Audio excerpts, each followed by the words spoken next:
Hello students, welcome to my channel alpha biology. आज मैं kingdom Monera पढ़ाऊंगी। मैंने इससे पहले क्लास में भी किंगडम मोनेरा पढ़ाया था। उसमें दो एग्जाम्पल्स पढ़ाया था। फर्स्ट था मेरा आर्की बैक्टीरिया एंड सेकंड था मेरा यू बैक्टीरिया। और आज है मेरा साइनोबैक्टीरिया एंड माइकोप्लाज्मा। लेकिन हम साइनोबैक्टीरिया पढ़ने से पहले ग्राम positive and gram negative bacteria भी पढ़ेंगे कि gram positive and gram negative bacteria क्या होता है। ये किंगडम मोनेरा में ही आता है, लेकिन एनसीईआरटी में ये टॉपिक नहीं दिया है। तो मैं आज स्टार्ट कर रही हूँ ग्राम positive and gram negative bacteria. तो ग्राम पॉजिटिव का जो फर्स्ट लाइन है वो है the bacteria remain purple with gram staining even after washing with alcohol. कि ग्राम पॉजिटिव बैक्टीरिया जो होता है वो रिमेन क्या होता है, वो पर्पल कलर का होता है। अगर उसे अल्कोहल के साथ वॉश कर भी दिया जाता है तो उसका कलर पर्पल ही रहता है। और ग्राम नेगेटिव है कि the bacteria do not retain the stain when washed with alcohol. कि बैक्टीरिया में जो है दाग नहीं रहता है जब उसे अल्कोहल के साथ धुल दिया जाता है। तो इसमें याद रखना है कि इसमें रिमेन पर्पल कलर होता है, इसमें डू नॉट होता है। एंड जो सेकंड है वो है cell wall is single layered. Gram positive का जो सेल वॉल होता है वो सिंगल लेयर्ड का बना होता है। एंड जो ग्राम नेगेटिव होता है वो बाई लेयर्ड का बना होता है, यानी डबल लेयर्ड होता है। और जो ये थर्ड लाइन है, layer of peptidoglycan is 20 to 80 mm thick. यानी कि ये जो लेयर है ये पेप्टिडोग्लाइकन का बना है, यानी सेल वॉल एक सिंगल लेयर्ड होता है और वही लेयर पेप्टिडोग्लाइकन का बना होता है और 20 to 80 mm का। और ये बहुत थिक होता है, यानी ये बहुत ही पतला होता है। एंड जो layer is peptidoglycan is 8 to 12 mm thick. और जो ग्राम नेगेटिव बैक्टीरिया है उसका लेयर भी पेप्टिडोग्लाइकन का बना होता है, लेकिन ये 8 to 12 mm का होता है और ये भी बहुत ही थिक होता है, यानी बहुत पतला होता है। तो ये 20 to 80 होता है और ये 8 to 12 होता है। और ये सिंगल लेयर्ड होता है, ग्राम नेगेटिव बाई लेयर्ड होता है। फोर्थ लाइन है मेरा ग्राम पॉजिटिव का, basal body of flagellum contains two ring S and M. यानी फ्लैजिलम का जो बेसल बॉडी होता है वो दो रिंग का बना होता है, एस एंड एम। और जो ग्राम नेगेटिव है, basal body of flagellum has 4 rings. इसमें 4 रिंग्स होता है, वो 2 रिंग्स और ये 4 rings, L P S and M. ये होता है S and M, L P S and M होता है। Gram positive 2 rings and gram negative 4 rings. तो इसे याद रखना है, ये ऑब्जेक्टिव में बहुत काम आएगा। और ये फिफ्थ लाइन है कि मीजोदोम आर मोर डेवलप्ड। जो ग्राम पॉजिटिव बैक्टीरिया होता है उसका मीजोदोम मोर डेवलप्ड होता है और जो ग्राम नेगेटिव होता है वो लेस डेवलप्ड होता है। और ग्राम पॉजिटिव का सिक्स्थ लाइन है, few pathogenic bacteria belongs to gram positive. जो पैथोजेनिक बैक्टीरिया होता है, जो बीमारी करने वाला होता है, वो बहुत कम होता है ग्राम पॉजिटिव में। And most pathogenic bacteria belongs to gram negative. और जो बहुत ज़्यादा ही बीमार कर देता है वो ग्राम नेगेटिव से बिलोंग करता है। जो कम बीमार करते हैं वो ग्राम पॉजिटिव से बिलोंग करता है और जो बहुत ज़्यादा बीमार कर देता है वो ग्राम नेगेटिव से बिलोंग करता है। और ये जो टेकोइक एसिड रहता है ये सेल वॉल में प्रेजेंट रहता है, ग्राम पॉजिटिव बैक्टीरिया के सेल वॉल में प्रेजेंट रहता है और ये ग्राम नेगेटिव बैक्टीरिया के सेल वॉल में एब्सेंट रहता है। तो हम यहाँ पर ग्राम पॉजिटिव को ग्राम प्लस वी से लिखे हैं, उसे ग्राम पॉजिटिव ही शॉर्टकट में लिखते हैं। और ये जो माइनस वी है इसे ग्राम नेगेटिव, ये ग्राम नेगेटिव कहलाता है। तो आज हमने पढ़ा है कि gram positive and gram negative bacteria, कि gram positive and gram negative bacteria में क्या डिफरेंस है। और यहाँ से आप डेफिनेशन भी बना सकते हैं, यहाँ से आप बहुत सारे ऑब्जेक्टिव्स भी बना सकते हैं। Gram positive bacteria and gram negative bacteria NEET के लिए मोस्ट इम्पॉर्टेंट है। और नेक्स्ट टॉपिक है मेरा साइनोबैक्टीरिया यानी ब्लू ग्रीन अलगी। तो इसका फर्स्ट लाइन है, according to two system blue green algae were included in Cyanophyceae, Myxophyceae and Cyanophyta. यानी टू किंगडम सिस्टम क्लासिफिकेशन जो कैरोलस लिनियस ने दिया था, जो मैंने फर्स्ट क्लास में भी पढ़ाया है इसे। उन्होंने कहा था कि ब्लू ग्रीन अलगी को class cyanophyceae, Myxophyceae and cyanophyta में शामिल किया गया है। But now they are included in kingdom monera. लेकिन अब इसे किंगडम मोनेरा में इंक्लूड किया गया है because blue green algae are prokaryotes. क्योंकि ब्लू ग्रीन अलगी क्या है, वो प्रोकैरियोट्स है। और किंगडम मोनेरा क्या है, किंगडम मोनेरा भी प्रोकैरियोट्स है। इसलिए जब किंगडम मोनेरा प्रोकैरियोट्स है और ब्लू ग्रीन अलगी दोनों प्रोकैरियोट थे। तो ब्लू ग्रीन अलगी को किंगडम मोनेरा में अब इसे शामिल किया गया। और नेक्स्ट लाइन है मेरा, blue green algae are now known as cyanobacteria. Blue green algae को अब हम किस नेम से जानते हैं? तो अब हम इसे साइनोबैक्टीरिया के नाम से जानते हैं। पहले इसे सिर्फ और सिर्फ ब्लू ग्रीन अलगी के नेम से जाना जाता था। They have chlorophyll A similar to green plants. और जो साइनोबैक्टीरिया होता है उसमें क्लोरोफिल ए होता है। जिस तरह ग्रीन प्लांट्स में क्लोरोफिल ए होता है, इसी तरह साइनोबैक्टीरिया में भी क्लोरोफिल ए होता है। तो इसलिए दे रहा है कि क्लोरोफिल ए सिमिलर। फोर्थ लाइन है मेरा, they were the first organism that produced oxygen on our earth. ये फर्स्ट ऑर्गेनिज्म था, ये पहला ऑर्गेनिज्म था जिसने ज़मीन पर हमारे अर्थ पर ऑक्सीजन को प्रोड्यूस किया था। ये सबसे पहला ऑर्गेनिज्म है जो ज़मीन पर ऑक्सीजन प्रोड्यूस किया है। तो आपको यहाँ से ऑब्जेक्टिव पूछे जा सकते हैं। फिफ्थ है मेरा, साइनोबैक्टीरिया और फोटोसिंथेटिक प्रोकैरियोट्स। साइनोबैक्टीरिया किस तरह का है? तो ये फोटोसिंथेटिक है। ये लाइट एनर्जी के जरिए अपना फूड प्रिपेयर करता है, इसलिए इसे फोटोसिंथेटिक प्रोकैरियोट्स कहा गया है। They are unicellular, colonial, filamentous, marine और टेरेस्ट्रियल अलगी। ये यूनिसेल्युलर होता है, कॉलोनियल होता है, फिलामेंटस होता है, मराइन होता है एंड टेरेस्ट्रियल होता है। अब है मेरा कि यूनिसेल्युलर। तो यूनिसेल्युलर क्या होता है? Unicellular, some blue green algae are unicellular. कुछ ब्लू ग्रीन अलगी क्या होता है? वो यूनिसेल्युलर होता है, जैसे स्पाइरुलिना जो है वो भी uni. Spirulina is an edible blue-green algae because it has large amount of proteins. Spirulina क्या है? ये ब्लू ग्रीन अलगी का एक एडिबल पार्ट है क्योंकि इसके पास लार्ज अमाउंट में, बहुत ही ज़्यादा तादाद में प्रोटीन्स पाया जाता है। और ये वाटर टैंक्स में आर्टिफिशियली ग्रो भी करता है। और ये क्या होता है? ये मवेशियों का चारा भी है। It is a fodder for cattle. और सेकंड है मेरा कॉलोनियल, कि ये कॉलोनियल क्या होता है? Some blue green algae are found in colony, that is cell colonies. कुछ ब्लू ग्रीन अलगी कॉलोनी में पाया जाता है, जिसे सेल कॉलोनीज कहा जाता है। एंड इसका एग्जाम्पल है एनाबिना, माइक्रोसिस्टिस। एंड सी है मेरा फिलामेंटस। तो फिलामेंटस क्या होता है? कुछ ब्लू ग्रीन अलगी फिलामेंटस होता है, यानी थ्रेड लाइक स्ट्रक्चर होता है ये। And there are many cells arranged in a row to filamentous body. और बहुत सारे सेल्स को अरेंज किया जाता है फिलामेंटस बॉडी के रॉ। तो फिलामेंटस का एग्जाम्पल है मेरा ऑसिलेटोरिया। और एक नोट है कि the filament of blue green algae is known as trichome. Blue green algae का जो फिलामेंट होता है, जो थ्रेड लाइक स्ट्रक्चर होता है, उसे ट्राइकॉम कहा जाता है, यानी उसे ट्राइकॉम के नाम से भी जाना जाता है। एंड अब स्ट्रक्चर ऑफ ब्लू ग्रीन अलगी, यानी ब्लू ग्रीन अलगी का स्ट्रक्चर कैसा होता है? यानी साइनोबैक्टीरिया का स्ट्रक्चर। तो the structure of blue green algae is similar to gram negative bacteria. तो ब्लू ग्रीन अलगी का जो स्ट्रक्चर होता है वो ग्राम नेगेटिव बैक्टीरिया से बिल्कुल मैच करता है। तो ग्राम नेगेटिव बैक्टीरिया में हम लोगों ने पढ़ा था कि जो ग्राम नेगेटिव होता है वो बाई लेयर्ड का बना होता है, उसका सेल वॉल बाई लेयर्ड का बना होता है।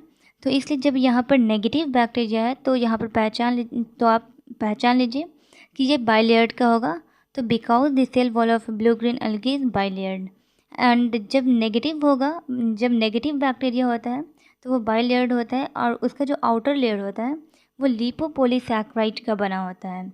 तो outer layer is made up of lipopolysaccharide and जो इनर लेयर होता है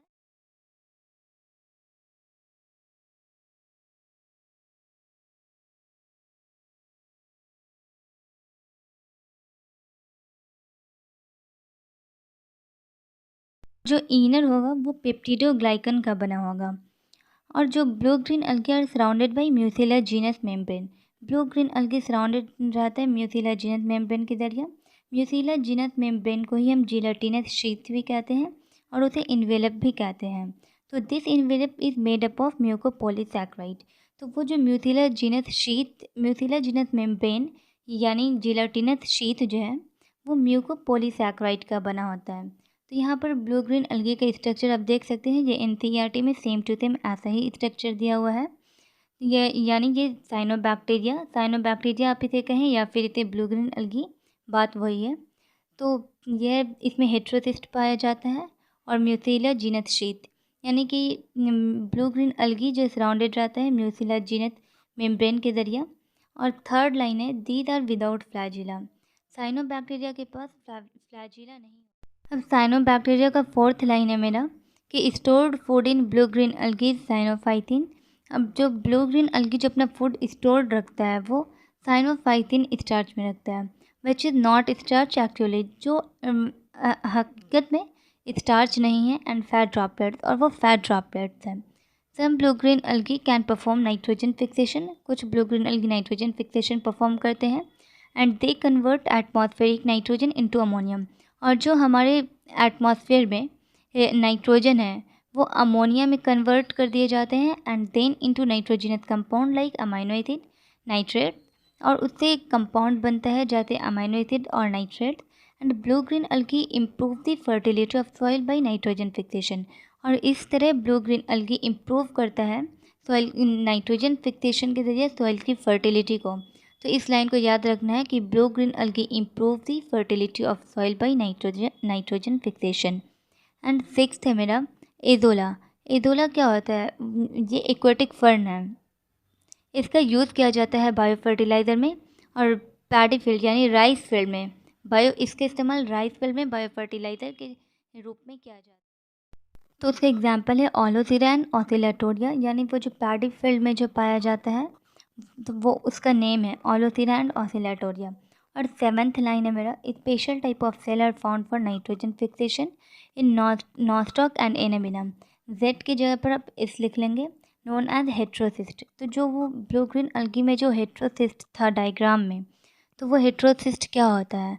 तो ये स्पेशल टाइप ऑफ सेल होता है जो नाइट्रोजन फिक्सेशन के लिए नॉस्टॉक एंड एनेबिना में फाउंड किया जाता है, जिसे हम हेट्रोसिस्ट के नाम से जानते हैं।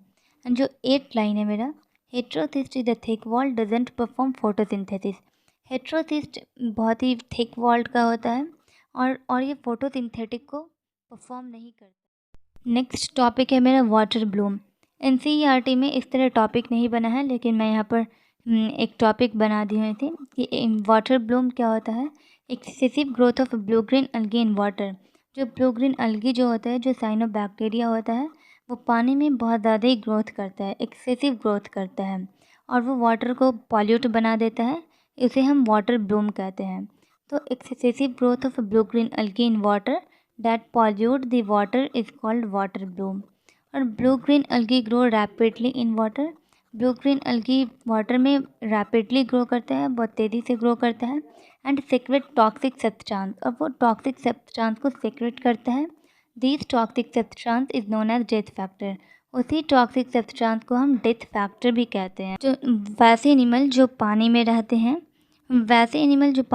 हैं तो डेथ फैक्टर मेन काउज है। उस एनिमल का जो डेथ होता है उसका एक मेन काउज है डेथ फैक्टर, यानी death factors are the main cause of death in aquatic animal. और ये वाटर में बहुत ही बैड ऑर्डर देता है, यानी बहुत ही गंदा स्मेल देता है। तो it also give bad odour to the water. अब है रिप्रोडक्शन, यानी कि जो साइनोबैक्टीरिया है वो किस तरह रिप्रोड्यूस करता है, जो ब्लू ग्रीन अलगी है वो किस तरह रिप्रोड्यूस करता है। तो ये जो साइनोबैक्टीरिया वो 3 मेथड से रिप्रोड्यूस करता है। तो उसका फर्स्ट मेथड क्या है? फर्स्ट मेथड है बाइनरी फिजन। बाइनरी फिजन से भी ये रिप्रोड्यूस करता है। एंड सेकंड मेथड है फ्रैगमेंटेशन। फ्रैगमेंटेशन के ज़रिए भी ये रिप्रोड्यूस करता है। एंड थर्ड मेथड है हार्मोगोनिया। हार्मोगोनिया के ज़रिए भी ये रिप्रोड्यूस करता है। तो हार्मोगोनिया को हम हार्मोसिस्ट भी कहते हैं। तो ये 3 मेथड थे रिप्रोड्यूस करने का साइनोबैक्टीरिया को। इन्हीं 3 मेथड से ये रिप्रोडक्शन करता है। ये सब लाइन एनसीईआरटी में नहीं दिया है, लेकिन जब आप बहुत ज़्यादा सर्च करेंगे, अंदर जाएंगे, तो आपको ये चीज़ भी एनसीईआरटी में मिल जाएगा। और अब है इसका यूज़फुल एक्टिविटीज़ कि ये किस तरह यूज़फुल है हमारे, यानी ये हमारी इकोनॉमिक में किस तरह इम्पॉर्टेंस है, ब्लू ग्रीन अलगी का क्या इम्पॉर्टेंस है। तो they provided fertility to soil by nitrogen fixation. ये हमारी सॉइल को जो है बहुत ज़्यादा ही फर्टिलिटी देता है नाइट्रोजन फिक्सेशन के ज़रिए, जो हमने इससे पहले भी पढ़ चुका है इसी चैप्टर। साइनोबैक्टीरिया का सेकंड यूज़फुल है कि spirulina is a very good source of protein. Spirulina जो होता है वो प्रोटीन का बहुत ही अच्छा सोर्स है। Some species of oscillatoria secrete toxins which inhibit the growth of mosquito larva in water. जो कुछ जो ऑसिलेटोरिया है वो अपने जहर को सेक्रेट करता है अपने पास, और वो पानी में जो मॉस्किटो लार्वा जो अपना ख़ुद को ग्रोथ करता है उसको ग्रोथ होने से रोकता है, तो which inhibits the growth of mosquito larva in water.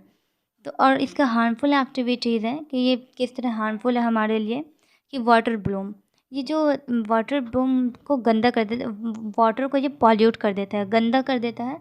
तो इस तरह उससे हम लोग को गंदगी फैलती है, तो इस तरह हमारे जिस्म को नुकसान पहुंचता है, तो इसलिए ये हमारे लिए हार्मफुल है। एंड सेकंड है blue green अलगी which grow in water tanks, they damage them also. और ब्लू ग्रीन अलगी जो वाटर टैंक्स में जो ग्रो करता है, तो उससे क्या होता है, वो डैमेज हो जाता है, वो बर्बाद हो जाता है, ख़राब हो जाता है।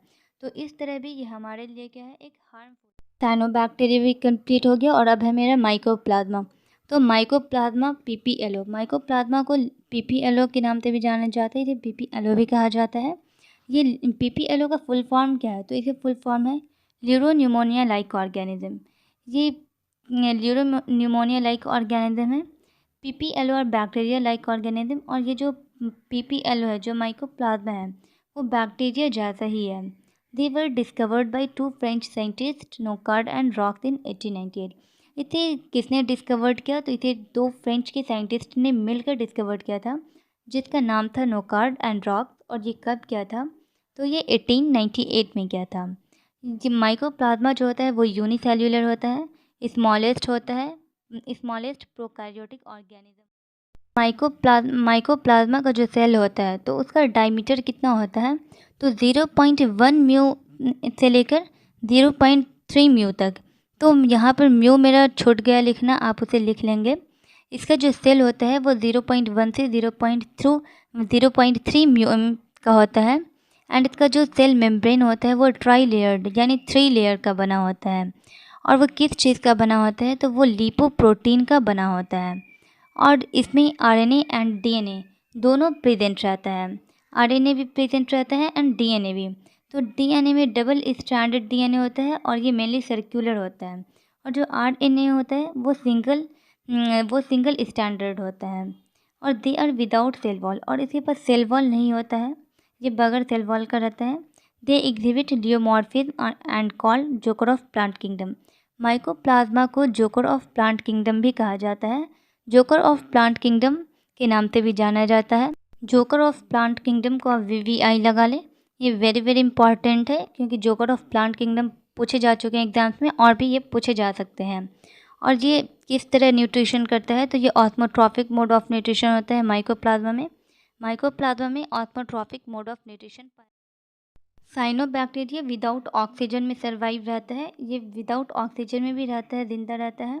They can survive without oxygen. तो विदाउट ऑक्सीजन से आप यहाँ पर पहचान लें कि फैकल्टेटिव एनारोब होता है। जो फैकल्टेटिव एनारोब होता है वो एब्सेंस ऑफ ऑक्सीजन में भी सर्वाइव रहता है, ज़िंदा रहता है। तो हमने जब यू बैक्टीरिया पढ़ाया था, तो उसमें जब रेस्पिरेशन पढ़ाया था, रेस्पिरेशन टॉपिक, तो उसमें मैंने पढ़ाया था कि obligate aerobe and facultative anaerobe. तो उसमें मैंने इसे पढ़ाया था। आपको अगर यहाँ पर कन्फ्यूज़न हो तो आप वहाँ पढ़ सकते हैं इसे। तो they can survive without oxygen, यानी ये विदाउट ऑक्सीजन के भी सर्वाइव रहता है। एंड स्पीसीज ऑफ माइकोप्लाज्मा और सैप्रोफाइट फैकल्टेटिव पैरासाइट। और जो माइकोप्लाज्मा होता है वो सैप्रोफाइटिक होता है, फैकल्टेटिव पैरासाइटिक यानी ये सैप्रोट्रॉपिक नेचर का होता है, लेकिन ये डीड ऑर्गेनिक मैटर इसमें एब्सेंट होता है। तो इसके एग्जाम्पल स्यूडोमोनास एंड स्टेफाइलोकोकस। इसे मैंने पढ़ाया था यू बैक्टीरिया में ही। यू बैक्टीरिया में जब मैंने मोड ऑफ न्यूट्रिशन पढ़ाया था, जो मोड ऑफ न्यूट्रिशन 2 टाइप्स का, ऑटोट्रॉफ एंड हेटरोट्रॉफ। तो मैं हेटरोट्रॉफ में फैकल्टेटिव पैरासाइट पढ़ाया था, आप वहाँ पढ़ सकते हैं। And reproduction in mycoplasma. अब माइकोप्लाज्मा जो है वो किस तरह रिप्रोड्यूस करता है, जिस तरह हमने साइनोबैक्टीरिया में भी रिप्रोडक्शन पढ़ा है, यू बैक्टीरिया में भी रिप्रोडक्शन पढ़ा है। तो अब मैं माइकोप्लाज्मा में पढ़ूँगी कि माइकोप्लाज्मा में रिप्रोड्यूस कैसे होता है, किस तरह होता है। तो ये बाइनरी फिजन के ज़रिए रिप्रोड्यूस करता है। बाइनरी फिजन क्या है, बाइनरी फिजन जो है वो ये माइकोप्लाज्मा का एक मोस्ट कॉमन मेथड है, most common method of reproduction in mycoplasma. तो ये बाइनरी फिजन के ज़रिए रिप्रोड्यूस करता है। एंड ये प्राइमरी स्ट्रक्चर और एलिमेंट्री बॉडीज़ के ज़रिए भी ये क्या करता है, ये इन दोनों के ज़रिए भी रिप्रोड्यूस करता है। ये स्ट्रक्चर ऑफ माइकोप्लाज्मा है। माइकोप्लाज्मा का स्ट्रक्चर ये विदाउट सेल वॉल होता है, यानी नो सेल वॉल, इसमें सेल वॉल नहीं पाया जाता है। And cell membrane tri layered का होता है, यानी 3 लेयर्ड सेल्यूलर मेम्ब्रेन। और ये सॉल्युबल प्रोटीन इसमें पाया जाता है। डबल स्टैंडर्ड डीएनए होता है। राइबोसोम पाया जाता है। अनसॉल्युबल आरएनए यानी single standard RNA and cytoplasm. Cyanobacteria without oxygen में सर्वाइव रहता है। ये विदाउट ऑक्सीजन में भी रहता है, जिंदा रहता है। They can survive without oxygen. तो विदाउट ऑक्सीजन से आप यहाँ पर पहचान लें कि फैकल्टेटिव एनारोब होता है। जो फैकल्टेटिव एनारोब होता है वो एब्सेंस ऑफ ऑक्सीजन में भी सर्वाइव रहता है, ज़िंदा रहता है। तो हमने जब यू बैक्टीरिया पढ़ाया था तो उसमें जब रेस्पिरेशन पढ़ाया था, रेस्पिरेशन टॉपिक, तो उसमें मैंने पढ़ाया था कि obligate aerobe and facultative anaerobe. तो उसमें मैंने इसे पढ़ाया था। आपको अगर यहाँ पर कन्फ्यूज़न हो तो आप वहाँ पढ़ सकते हैं इसे। तो they can survive without oxygen, यानी ये विदाउट ऑक्सीजन के भी सर्वाइव रहता है। एंड स्पीसीज ऑफ माइकोप्लाज्मा और सैप्रोफाइट फैकल्टेटिव पैरासाइट। और जो माइकोप्लाज्मा होता है वो सैप्रोफाइटिक होता है, फैकल्टेटिव पैरासाइटिक यानी ये सैप्रोट्रॉपिक नेचर का होता है, लेकिन ये डीड ऑर्गेनिक मैटर इसमें एब्सेंट होता है। तो इसके एग्जाम्पल स्यूडोमोनास एंड स्टेफाइलोकोकस। इसे मैंने पढ़ाया था यू बैक्टीरिया में ही। यू बैक्टीरिया में जब मैंने मोड ऑफ न्यूट्रिशन पढ़ाया था, जो मोड ऑफ न्यूट्रिशन 2 टाइप्स का, ऑटोट्रॉफ एंड हेटरोट्रॉफ। तो मैं हेटरोट्रॉफ में फैकल्टेटिव पैरासाइट पढ़ाया था, आप वहाँ पढ़ सकते हैं। And reproduction in mycoplasma. अब माइकोप्लाज्मा जो है वो किस तरह रिप्रोड्यूस करता है, जिस तरह हमने साइनोबैक्टीरिया में भी रिप्रोडक्शन पढ़ा है, यू बैक्टीरिया में भी रिप्रोडक्शन पढ़ा है। तो अब मैं माइकोप्लाज्मा में पढ़ूँगी कि माइकोप्लाज्मा में रिप्रोड्यूस कैसे होता है, किस तरह होता है। तो ये बाइनरी फिजन के ज़रिए रिप्रोड्यूस करता है। बाइनरी फिजन क्या है? बाइनरी फिजन जो है वो ये माइकोप्लाज्मा का एक मोस्ट कॉमन मेथड है, most common method of reproduction in mycoplasma. तो ये बाइनरी फिजन के ज़रिए रिप्रोड्यूस करता है। एंड ये प्राइमरी स्ट्रक्चर और एलिमेंट्री बॉडीज़ के ज़रिए भी ये क्या करता है, ये इन दोनों के ज़रिए भी रिप्रोड्यूस करता है। अब है प्लांट डिजीज़। ये प्लांट में जो डिजीज़ होता है वो कौन कौन सा डिजीज़ होता है, किस किस टाइप का होता है। तो ये little leaf disease of brinjal, ये जो ब्रिंजल में क्या होता है, लिटिल लीफ डिजीज़ हो जाता है माइकोप्लाज्मा की वजह से। And bunchy top of papaya हो जाता है, ये सब डिजीज़ है plant disease. And aster yellow disease of sunflower, ये एस्टर येलो डिजीज़ भी हो जाता है। और जो फोर्थ डिजीज़ है वो है विचेस ब्रूम और ग्राउंडनट या पोटैटो। तो प्लांट डिजीज़ में ये सब हो जाता है, ये सब प्लांट डिजीज़ है। ये किस वजह से होता है, माइकोप्लाज्मा में जो पैथोजेन होता है वो एनिमल एंड प्लांट्स में डिजीज़ पैदा कर देता है। तो ये सब था मेरा माइकोप्लाज्मा का animal and plant disease. Aster yellow disease जो है वो जापानी साइंटिस्ट ने दिया था, डॉय एंड इशी, ये 2 साइंटिस्ट हैं, इन दोनों ने मिलकर दिया था। एंड 1967 में इन दोनों ने डिस्कवर्ड किया था प्लांट्स में कि ये जो डिजीज़ है, प्लांट्स डिजीज़, ये किस वजह से होता है, इसका काउज क्या है। तो ये माइकोप्लाज्मा की वजह से होता है। ये 2 साइंटिस्ट ने मिलकर दिया था। तो आज मेरा किंगडम मोनेरा कंप्लीट हो चुका है और कल मैं स्टार्ट करूँगी किंगडम प्रोटिस्टा। तो किंगडम मोनेरा जो है ये बहुत ही इंटरेस्टेड है और बहुत ही इजीली है समझ में, फ़ौरन आ जाने वाली चीज़ है, बहुत जल्दी समझ में आ जाती है। लेकिन मैं आप लोगों से कहूँगी कि आप सेल्फ़ स्टडी ज़रूर करें। आप जितनी भी ट्यूशन पढ़ें वो एक अलग है, लेकिन जब आप सेल्फ़ स्टडी करेंगे तो इससे आपका कॉन्फिडेंस जो है वो हाई लेवल होगा और आपको खुद समझ में आएगा कि मुझे क्या समझ में आ रहा है, क्या नहीं समझ में आ रहा है। तो सेल्फ़ स्टडी ज़रूरी है। आप कितनी भी क्लास करें लेकिन सेल्फ़ स्टडी ज़रूर करें। तो अगर आपको किसी भी क्वेश्चन में प्रॉब्लम हो तो आप कमेंट बॉक्स में कमेंट करके पूछ सकते हो। एंड आज के लिए इतना काफ़ी है और मैं कल स्टार्ट करूँगी किंगडम प्रोटिस्टा। तो आप कमेंट बॉक्स में पूछ सकते हो। तो अब मैं मिलूँगी नेक्स्ट क्लास में।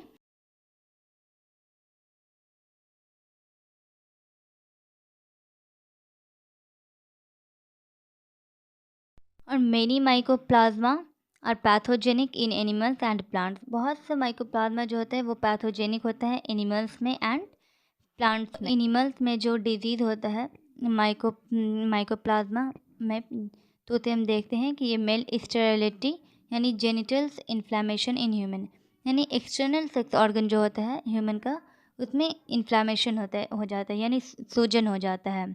इस माइकोप्लाज्मा की वजह से, क्योंकि ये पैथोजेनिक होता है, एनिमल्स और प्लांट्स में बीमारी पैदा कर देता है। और जो सेकंड है वो बोवाइन न्यूरोनिमोनिया है। तो जो बोवाइन न्यूरोनिमोनिया होता है यानी गाय भैंस में भी ये क्या करता है, डिजीज़ पैदा कर देता है। Please subscribe my channel, like and share this.